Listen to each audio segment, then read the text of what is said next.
Hey guys, welcome back to my channel. My name is Lily Danae, and in today's video we are going to be talking about why it's so hard to stick to our New Year's resolutions. If you're like me and you have trouble creating goals, sticking to them, and seeing them come into fruition, I am here to give you 5 tips on how we can change that this year. However, I am not a life coach. I am not a professional advice giver. This is just me coming on here and letting you guys know what has worked for me so far in 2022, and hopefully it could work for you as well. As you should with any other advice you hear on the internet, take it with a grain of salt and only apply the aspects that make sense to you, to your life. Now, with that being said, let's jump straight in. Last year, I came on here and I was talking about all of my goals and how I was gonna achieve them, and I gave you guys a manifestation worksheet, and best believe YouTube was one of those goals. I got on here, I posted 2 videos and disappeared. Honestly, there were many other goals besides YouTube that I did not show up for, and the reason being I fell really ill a few times last year, and instead of doing what I should have done to make sure that those sicknesses didn't happen and to make sure I was feeling my best at all times, I had to slow down. Besides not prioritizing my health, there were a few habits that I could have got rid of or could have obtained to make sure that I was having the most productive year possible. Now, for you, I am letting you know that my first tip is to take a look at the year that you just came out of. We just got out of 2021. We was doing what we had to do to survive, because what was that? And now that you're in 2022, it's been a month. Think back on the year that you had, the things that you did, and the things that you could have done better, and figure out if there's anything in your patterns that you could change. Because for me, like I'm mentioning to you guys, prioritizing my health would have took me much further had I done so. One way that I think would be easy to kind of navigate this is to go back into your pictures, because that's literally how I did it. I was going through my year on my phone in my photos, and I realized, wow, this was going on at this time when I took this photo, and this is what was happening, and I remember thinking these thoughts, and I wish that I would have gone back and done this thing differently. So now that we realize those things from maybe looking at our pictures, or if you like to journal, going back and reading your journal entries, doing something to remember the year you had and figure out, wow, I wish I would have paid more attention to this, and had I done so, I might have had a better year. Now, we can't go back and change the past, but you can take what you know and apply it to the present. So when we take inventory of things like this, we realize that some of our goals may need to be things that we need to work on versus those things that we just want, you know? After I took a look at the year that I had and realized some things that I wanted to change, prioritizing my health being the #1 thing, I then went ahead and I did a life audit. In my last video about goals and manifesting, I didn't call it a life audit, but that's basically what I had y'all doing. If you're interested, I will put the worksheet that I'm about to talk about and the video that I'm referring to in the description below and in the cards above.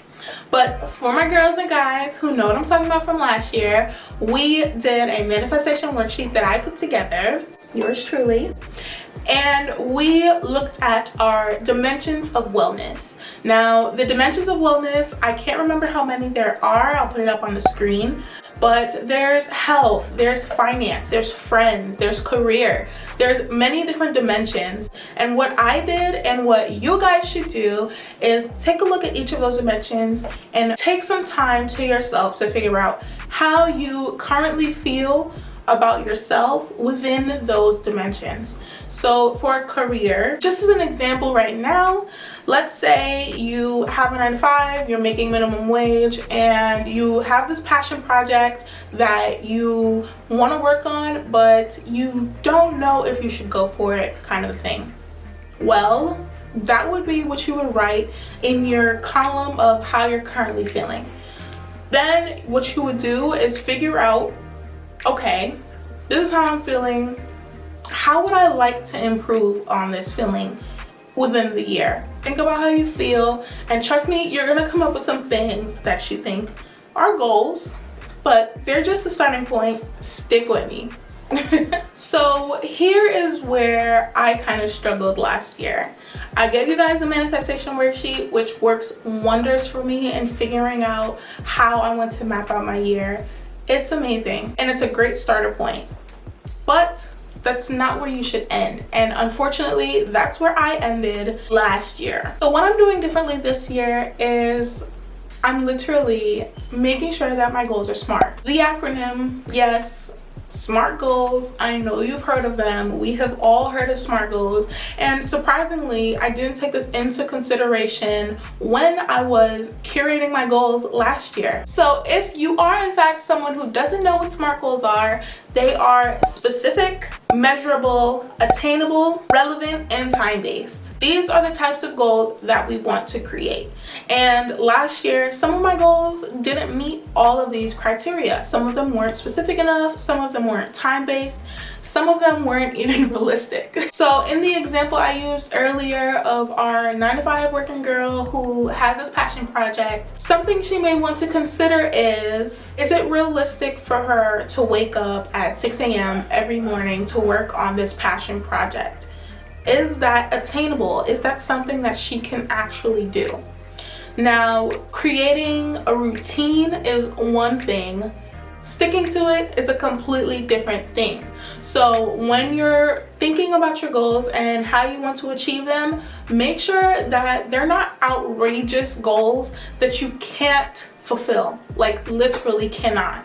If you know that you have a lot on your plate and your schedule is set a specific way or whatever it might be, don't put that pressure on yourself and write this goal down that's not attainable. Same thing for all of the other words in the acronym. Go through it and make sure that the goals that you're writing down are SMART, because I didn't, and trust me, I wish I did. So congratulations, you have SMART goals now. And what is there to do next? Well, here is where I feel like we can really take a goal and turn it into reality.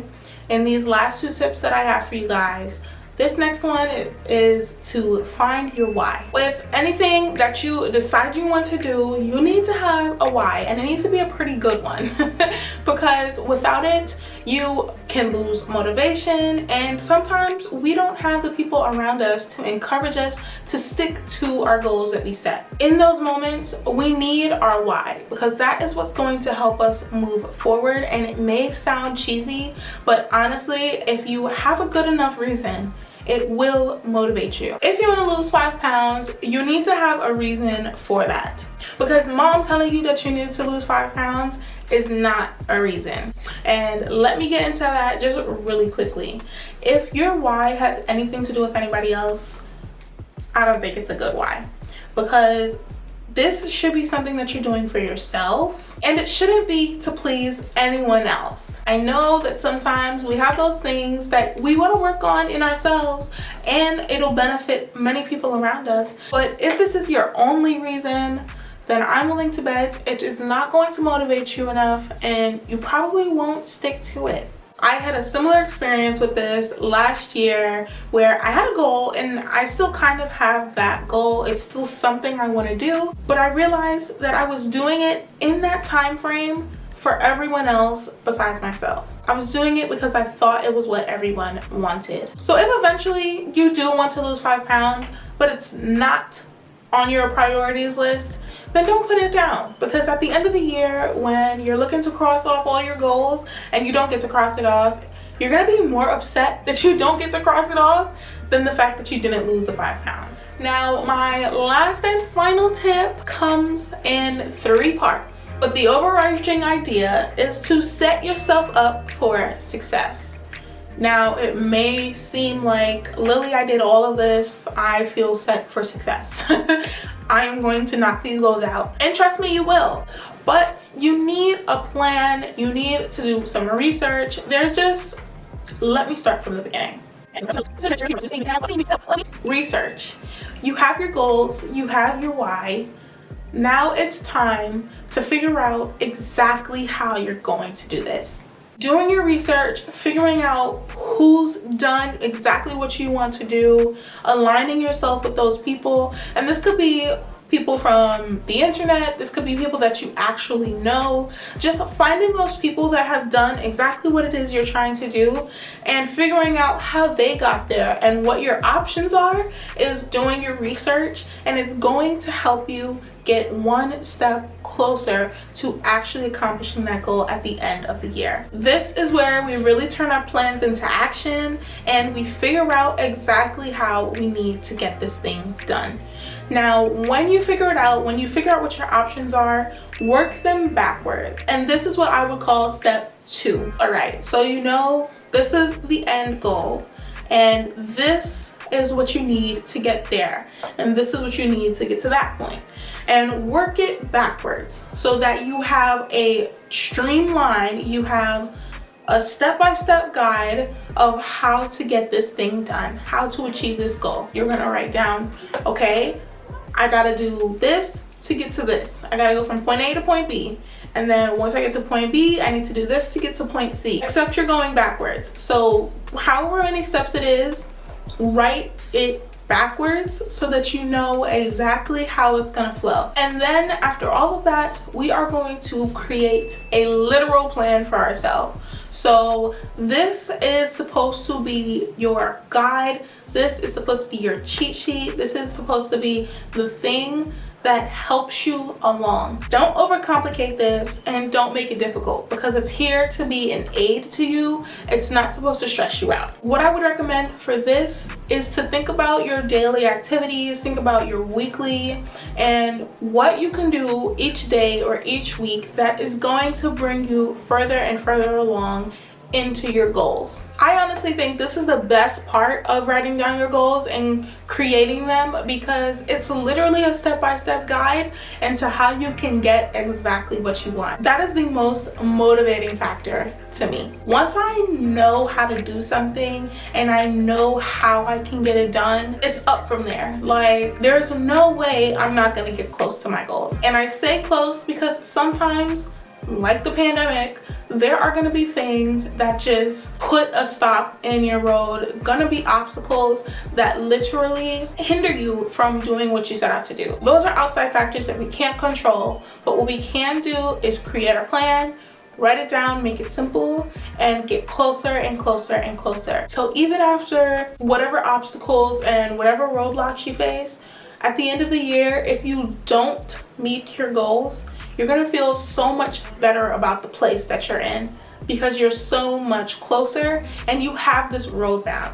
Now, the very last thing that I'm gonna need you to do is celebrate. Celebrate every single win, sis. Big or small, I need you to figure out a way to celebrate those achievements to keep you going. Hitting a milestone, even if it's not the major goal, is still very big, and you need to acknowledge that. In this day and age, it's all about big wins on social media, but the little ones count just as much. I don't care what your celebration is, just as long as you acknowledge in that moment, I did something. I did it, and I'm going to bask in that in this moment. I don't know about y'all, but it's a me season, okay? And I set out to achieve all of the goals that I have this year, and we will be tackling them together in all of my future uploads. I am excited, I cannot wait, and I hope you can't either. I really hope that this video helped you out in your goal creating process. And if you have any tips, leave them down below so that we can all share and be a part of this growing journey together. If you like this kind of content and you'd like to see more from me, make sure that you're letting me know by leaving a like, a comment, or subscribing, girl. I know you want to. And I will catch you guys next time. Peace.